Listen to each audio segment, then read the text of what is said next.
Welcome to the Take the North podcast. I'm David Haugh on the Mully and Haugh Show on 670 The Score. Dan Wiederer covers the Bears for the Chicago Tribune. We are talking Bears offseason, the weekend of the divisional playoffs, the best weekend in the NFL postseason, perhaps.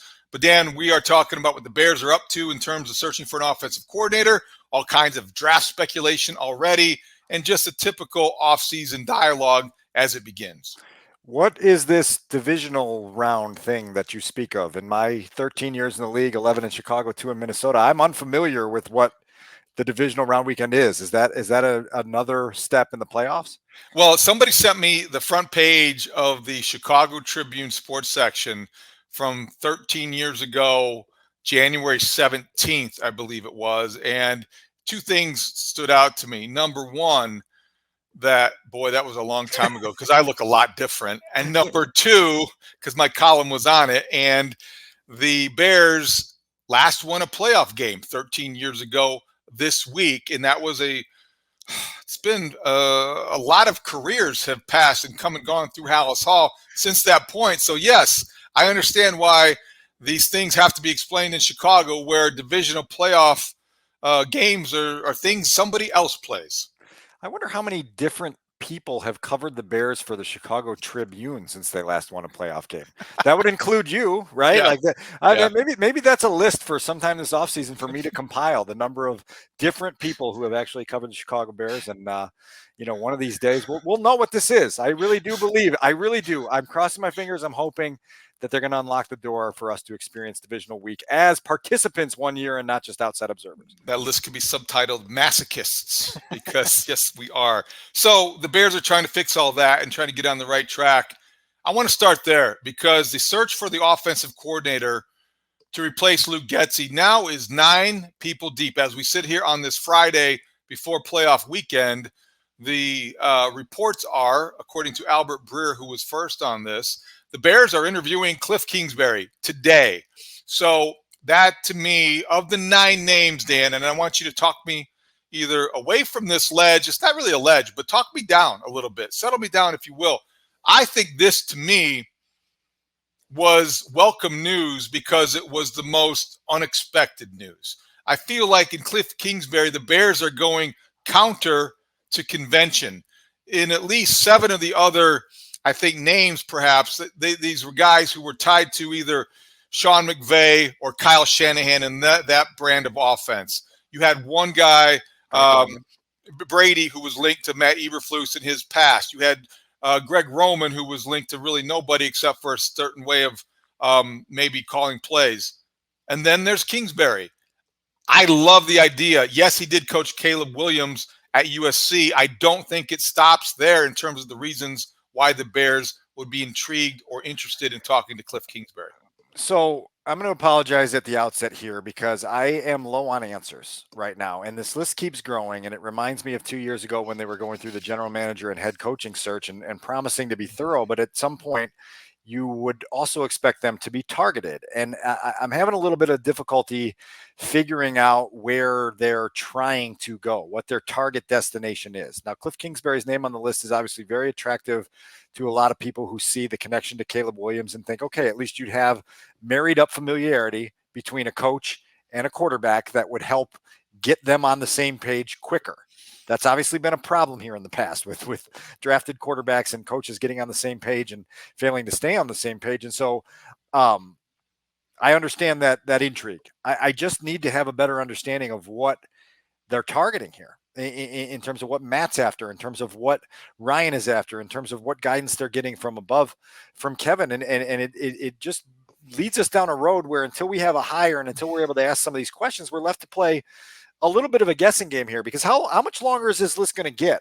I think our friend Brad Biggs, David, had the number 14, which is the number of coordinator positions that are either available from teams either just strictly searching for an offensive coordinator or obviously having blown out the head coach, who is then going to be replaced with a new head coach who's going to be replacing for coordinator.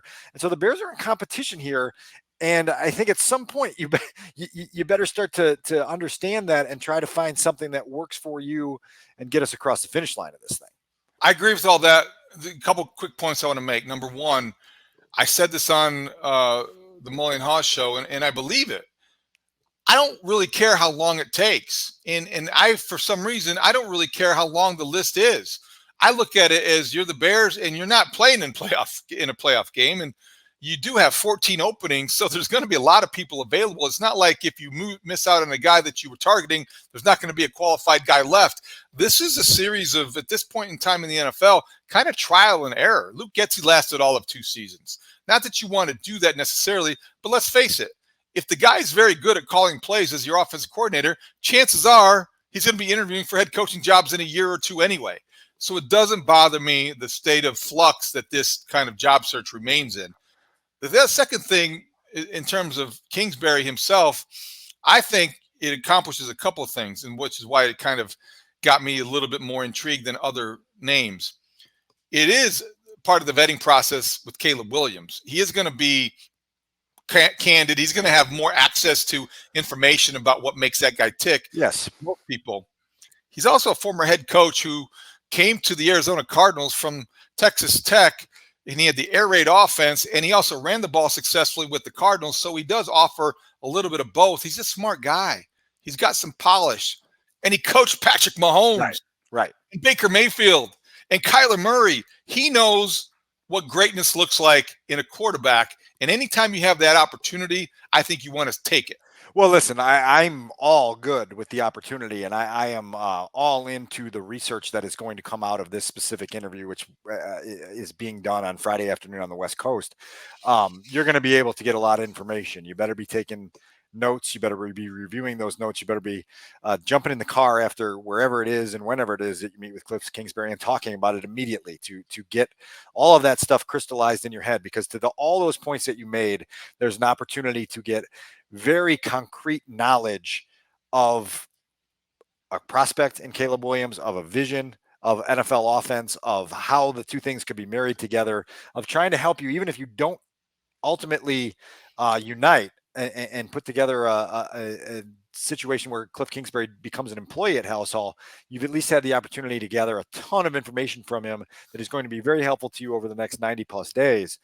That part of the equation I'm all in for. I just think at some point, you know, the net can't be so wide that you kind of forget the point, which is like, we better identify someone that we really like as a promising play caller in the NFL and get them to come into our building, because you and I have talked about it a bunch here in the last 2 weeks. This is a very significant hire at a very significant time for this organization, and you can't mess it up. So let's just, you know, again, like if it takes a couple more weeks, fine, that's great. But just, I want to know what you're targeting, and then what you ultimately accomplish when you make this hire, because again, this person now then has to go out and hire a couple other assistants to fill out that offensive staff as well. Okay, is this significant or not? The fact that the Bears retained Chris Morgan and the tight end coach Jim Dray. Jim Dray. Jim Dray was on Kliff Kingsbury's staff in Arizona. How big of a factor is that?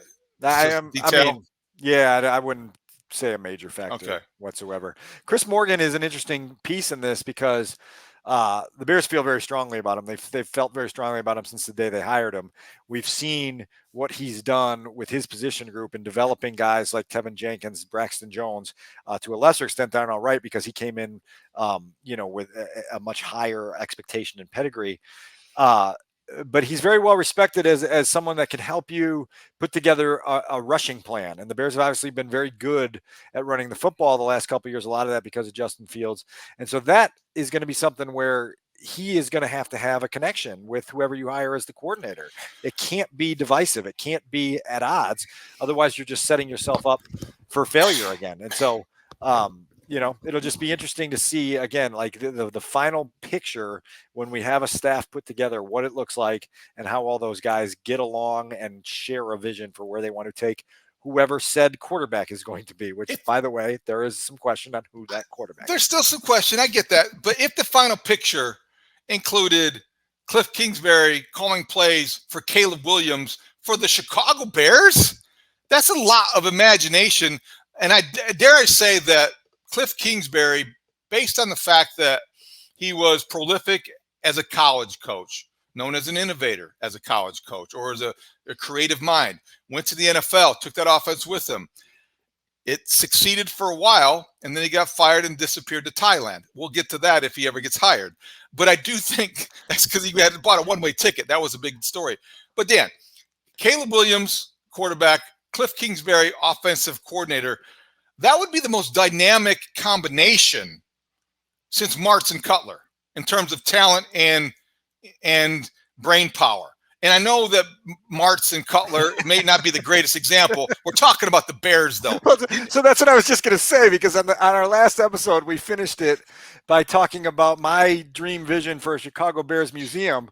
The Martz Cutler wing of that museum, David, I don't know that is going to have a whole lot of relics in there that people are dying to have the nostalgic feeling over. I mean, Jay basically told them to F off, and that's going to be the picture that's in the Martz Cutler wing of but I know what you're saying. There would be an age limit. There would be you have to be a certain age, PG-13. In terms of accomplishment, right? Like that's going to go beyond the Loggins Barkley wing of the Bears Museum. Exactly. Thank you. Right. Like, so right. Like but this is all relative here. Yes. The laser Foles wing is going to be one that we kind of blaze through. I mean, you've just opened up my eyes to a world of possibility. And I'm glad that Kevin Warren and the team owns 326 acres in Arlington Heights, because I'm going to request 80 acres of them just to put together the coordinator quarterback wings and take people down a journey. It's going to be like one of those rides at Universal Studios. Just get in the car and buckle in. I have to say, one of my favorite memories of the last few years I was at the Tribune was one game. I think I was sitting, and Biggs's reaction to the laughter when I identified and I wrote and I showed him Dowell Loggins is doubtful Loggins, just because of the way he called plays. That's one of the many examples. You mentioned Bill Lazor. There are all kinds of guys. So you know what I mean. When you have somebody of Kliff Kingsbury's reputation, and I guess I am getting a little carried away because it is fun. They haven't interviewed 9 guys, but he's the only name on there that I can let myself get a little carried away. The other guys seem like boilerplate, run-of-the-mill, respected, credible offensive play callers, but not guys who have a little pizzazz. Well, that's why I say that their ability to sell this hire is probably more important than it should be. Because you have this eager fan base and this eager audience trying to figure out, what are you going to do that doesn't put us down the wing of failed quarterback combinations. And so you're going to have to stand up at a podium whenever this person is hired, and you're going to have to explain in grand terms. You're going to have to give the public a brochure of what it is you're trying to put together, and they're going to have to envision this in a way that creates some of the adrenaline rush that I feel like you're having just seeing Kliff Kingsbury's name on the candidate list. People are going to need to feel that. They're going to need to feel an energy to get behind it. We all know the greatest energy is going to come from production on the field, which can't happen for another 8+ months or 8 months. And so we'll see where it all heads. But man, like, you really did unlock my imagination here. I mean, the Getsy Peterman wing, that's going to be a quick visit week 18 of the 2022 season. That one's going to be a fun one. I mean, what about Mike Tice, Jason Campbell? Did they ever work together? You tell me. I think it might have been, but the Mike Tice era was really something. I have to say that may have been Tice and Jimmy Clausen. I mean, Jimmy was under who replaced Aaron Cromer. Or was he? No, he. Now you're going to make me cry. Cromer might have still been here. It might have been Cromer and Clausen. No wonder everyone was in tears. So I mean, like, look at what we could do with this wing. I mean, I know. Like, Studs better use his weekend to put together a graphic of all of these wings, so that we can reveal them at our next podcast. I just like this offensive coordinator search, and the Bears are headed toward a cliff, and it's not bad news. I knew you were going to go there at some point. I'm sorry. I was sitting here. I'll forward that one on to Biggs and Campbell and please get their review on that one. I'm trying to amuse you guys still. All right. So besides Kliff Kingsbury, obviously, who I'm infatuated with in terms of the possibility, Marcus Brady, Zach Robinson, Thomas Brown, anything about those guys, Dan, worth knowing? I think Marcus Brady having a pass with Matt Eberflus is interesting. And it also raises the question about how many of these guys are Matt Eberflus's idea and how many of these guys are Ryan Poles' or maybe someone else's? Zach Robinson drafted by the New England Patriots, I believe in 2010, which means he would have spent a little bit of time around Tom Brady, who knows something about quarterbacking. Also has been on the staff with Sean McVay in LA for the last 5 years, a respected up-and-coming coach on that McVay tree. That name caught my attention on Thursday when he was part of that list. They're obviously, I said this the other day, they've been out on the West Coast here for a lot of this. Right. Are we canvassing the country? Are we going to get all the way to Miami in like late February, right before the combine starts? I think they'll be back in Chicago and Darrell Bevel down in the in the Miami tree. When will the temperatures get higher than 20? I think that may be when they get back to Chicago, because it's going to be a while. That's LA and Miami. They're the smart places to hang out right now. Yeah, I agree. Hey, George, can we get the jet? We're going to go out. We really need to do a lot of research. It's going to take, let me check the weather, 10 days out west to get us to find a coordinator. You guys can fly coach. So Zach Robinson is a good name. Marcus Brady has some CFL background in terms of his experience. This kid would be coming off the Eagles staff, and Thomas Brown comes from the Panthers. Thomas Brown I met in a corridor between the Marriott and the Convention Center in Indianapolis at the Combine a couple of years ago. So said hello, was introduced, said hello. So that, hi Thomas. Maybe I'll be covering you soon. But he, that one might be a little bit of a tough sell coming from Carolina, that just tried this with the number 1 overall pick, and it didn't go so well there with Frank Reich and Bryce Young and friend of the program, Josh McCown, and everyone else that was part of that.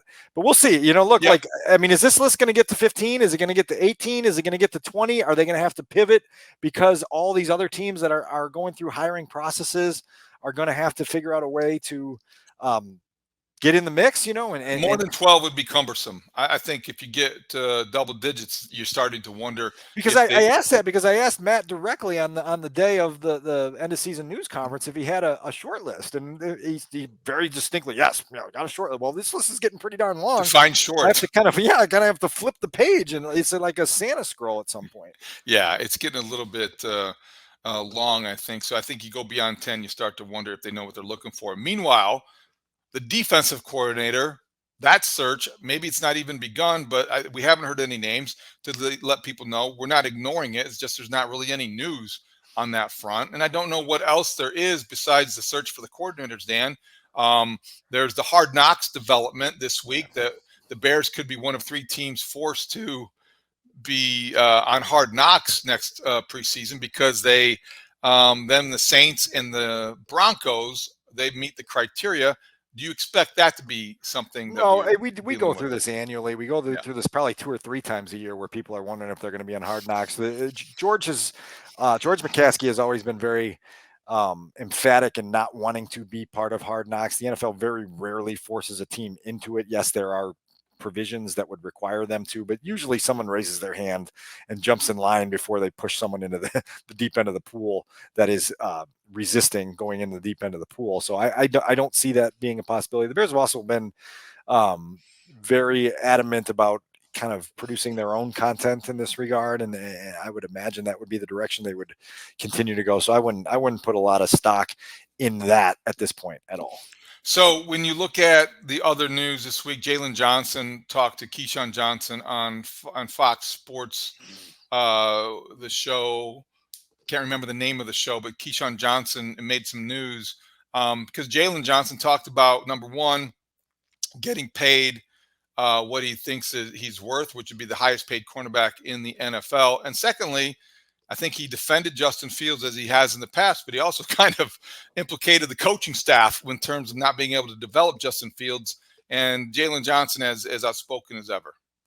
Yeah, I'd be curious to know what you made of that. I've always appreciated, as we've documented a lot on this podcast, Jalen's candor and his willingness to just take questions head on and just let his feelings be known. I don't take all of it as gospel. I take all of it seriously and significant, because I think his voice matters and I think his observations matter.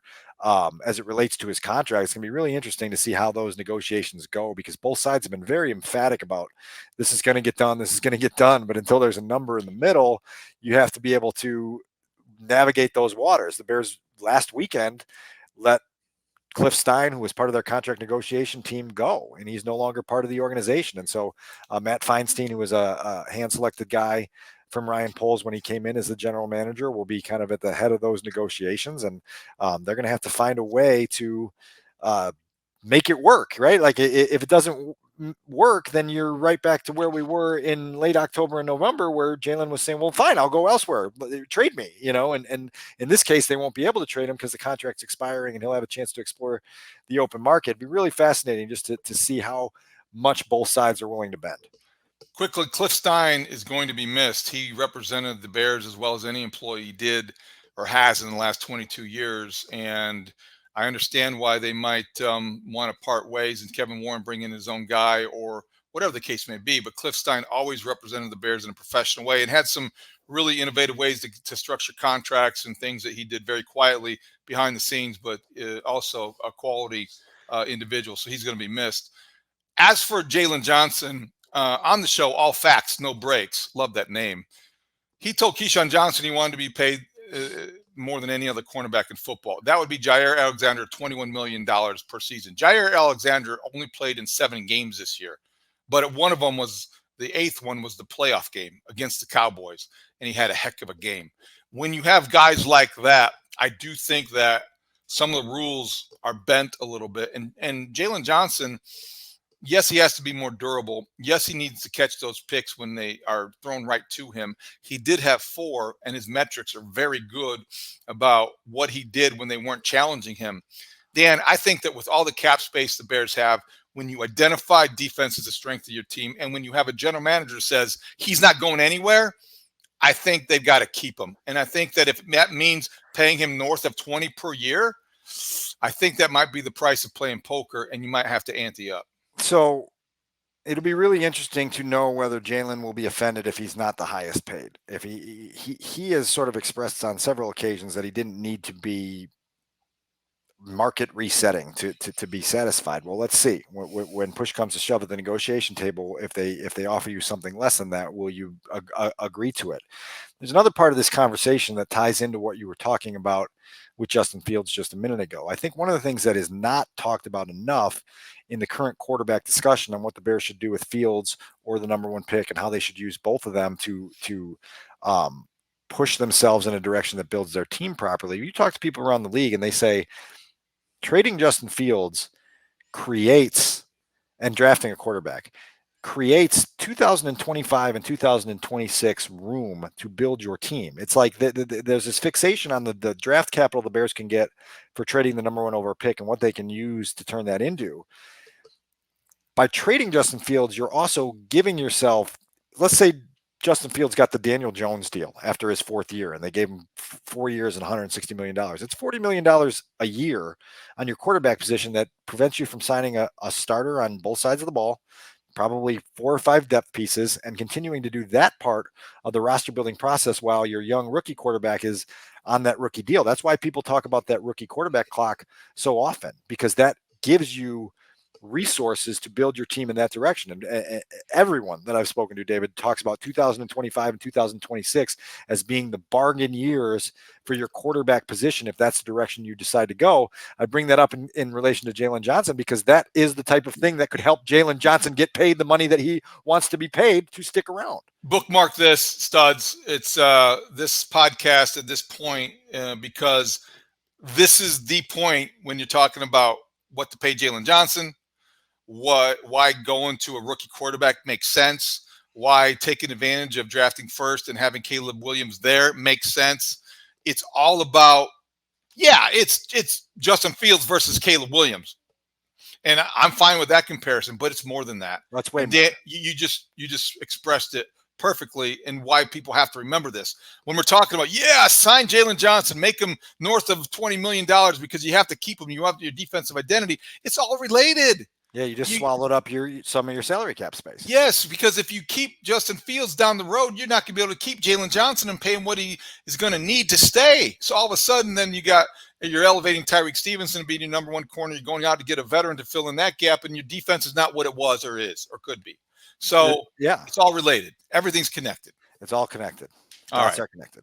Great point. All right, what did you think about Daniel Jeremiah's first mock draft? We're going to see a lot of mock drafts, but Daniel Jeremiah is a respected talent evaluator. I've been on the record for 10 years as being really averse to mock drafts because a lot of times they expire quickly. This year is a little different with the Bears picking twice in the top 10 because it gives you an opportunity to put together a lot of mix and match combinations. Daniel Jeremiah put out his mock draft 1.0, and he had the Bears addressing offense and defense in round one. And so you've got Caleb Williams, the Southern California quarterback, coming to the Bears with the number 1 overall pick. And he says that the decision for Ryan Poles at number 1 overall will be an easy one.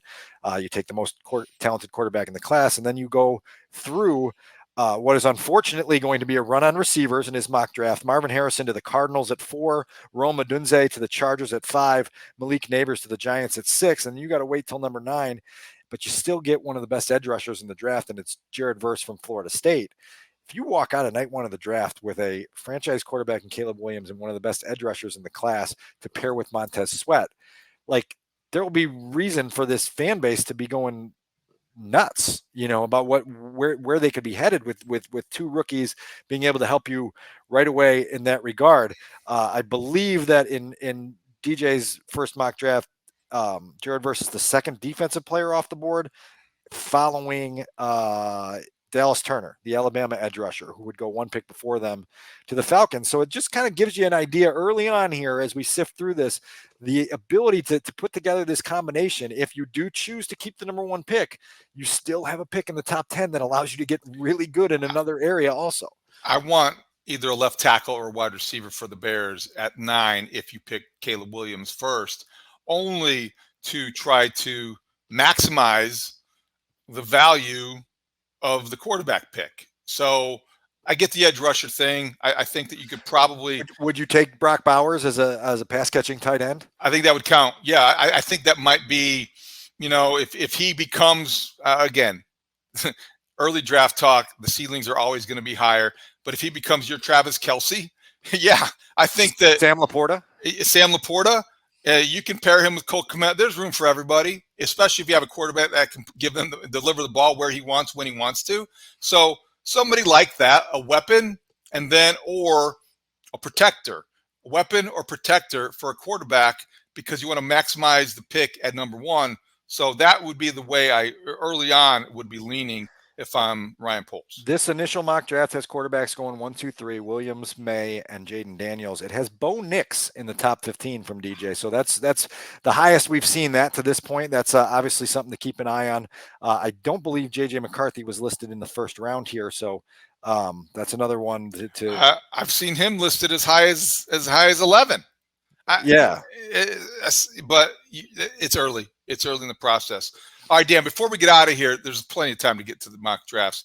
Yeah. You and I are sports writers, and obviously we have similar approaches and appreciations for sports journalism.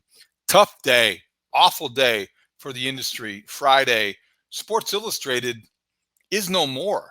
And, all of us can have our favorite covers. And I just think for so many years and stories and writers over the years, it was the standard for reporting, for writing, for photography.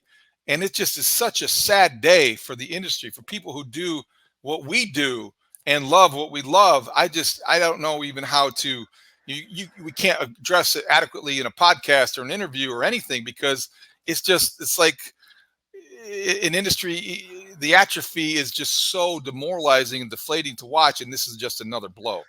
I was a young kid, and my father had a subscription to Sports Illustrated, and you knew what happened. It was Thursday afternoon. You'd come home and you'd run to the mailbox. You wanted to get it, and that lasted from the mid '80s into my time in high school and college. And when I had my own subscription, you'd rush to at some point to see what Rick Riley wrote. Gary Smith, one of the models for me in terms of a feature writer. I still have in the bottom drawer of this office that I'm sitting in right now 4 of the stories that he wrote for Sports Illustrated, which I use to help me unlock my brain when I'm feeling stuck on a story. There's a profile of Andre Agassi, if you can ever find it.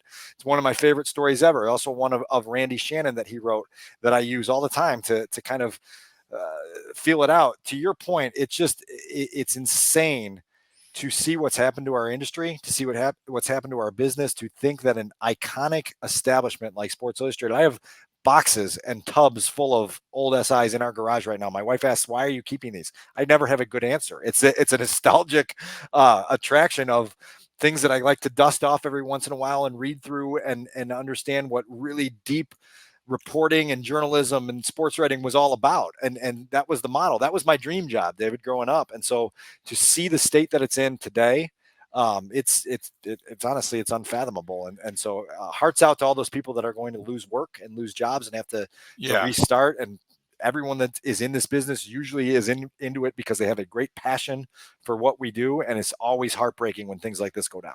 Well put. Yeah, I can relate to that. I have not as many as that, but everyone keeps their favorites. I can remember being a young sports writer in the business. Ron Paulus was on the cover, and Rick Riley wrote the story. It had to be 1994-ish.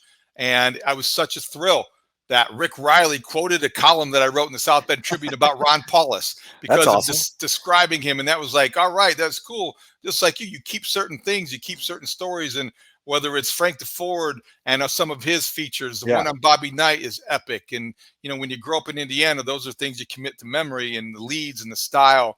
And it is. There's sports writers all over the industry like us that copied those guys and mimicked those styles, and just are very sad and today. Got on the staircase because of that publication and thought, man, that would be so awesome to do that one day. And no doubt. No doubt. So it's very unfortunate. Just had to mention that. Okay, so we're going to wrap things up because there's a lot of stuff that's still to happen, and we covered a lot of ground. And we're going to let Dan go back to imitating a traffic cone in his Illini sweatshirt for the weekend. Anything else that we missed, Dan? Yeah, I'm just going to give you the most boring playoff picks for divisional weekend since we started the show with it. I'm going Ravens, 49ers, Lions, Bills, all the home teams. That's super boring. I just see that's the way it's shaping up this weekend. I'm going Bills, and I'm going Ravens. Yes, I'm going 49ers, and I'm going Lions. So I guess I'm going with you. Baker Mayfield could ruin that, and certainly Patrick Mahomes might have something to say. For sure. But we'll be back next week to talk about all the playoff takeaways for the Bears and everyone else, all the latest on the offensive coordinator search. We appreciate you listening to the Take the North podcast. You can watch us on the 670 Scores YouTube page. We'll talk to you next time. For Adam Sudzinski and Dan Wiederer, I'm David Haugh. Thank you for listening to Take the North. Great talk. See you out there.